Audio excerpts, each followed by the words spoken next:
Oklahoma State and Oklahoma, Battle of Bedlam.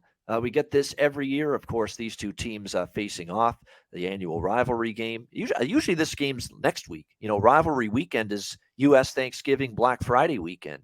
But they're having this a week early for some reason. But nevertheless, here it is, Oklahoma State, Oklahoma. We've got Oklahoma 7.5 point home favorites, 64 the total in this game. Who the hell's laying 7 with Oklahoma here?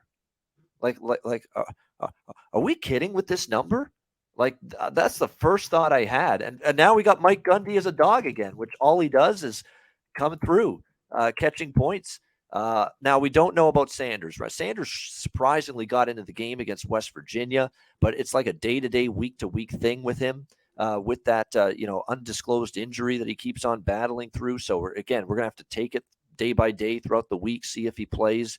It's going to be and look, one of the other quarterbacks is banged up too, Rangel, which means it could be Gunnar Gundy if Sanders doesn't go for Oklahoma State in this game. But regardless, who's laying 7 and 7.5 with Oklahoma right now? I mean, other than the win against Iowa State off their bye week, I mean, they have been 0-6 ATS in their last 6 games outside of that Iowa State victory.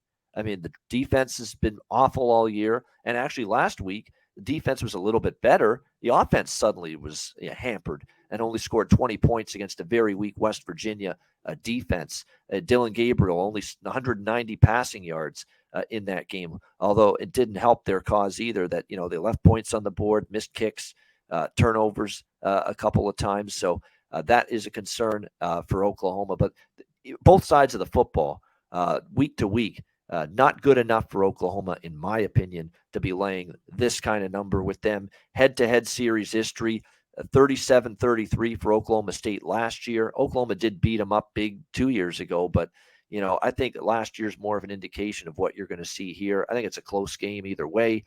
I think you're getting too many points here with Oklahoma State. And certainly, look, bet it now. And if Sanders plays or is announced as playing in this game later in the week, that money's going to come in on Oklahoma State. So it may not hurt you to bet it early in the week. What do you think, Conor? Yeah, that's just what I was going to say. If you can get a 7 or 7.5, and he goes, I think, because I'm like, this game should be Sanders in. I mean, 3 points, Oklahoma. The number with him in, which means grab it anyway. Because hell, even with the kid of Mike Gundy, I mean, it's still, can we trust Oklahoma at 7.5? Hey, anybody out there, good luck to you, as I always say. We can't lay points with this Oklahoma defense. It's just a fact, period. So I won't do it. I hope Sanders goes. Even if he doesn't, I think Oklahoma State has the better defense. You mentioned Gundy's record as a dog. And it won't be easy, but I think the game is tighter. So you definitely want the points here.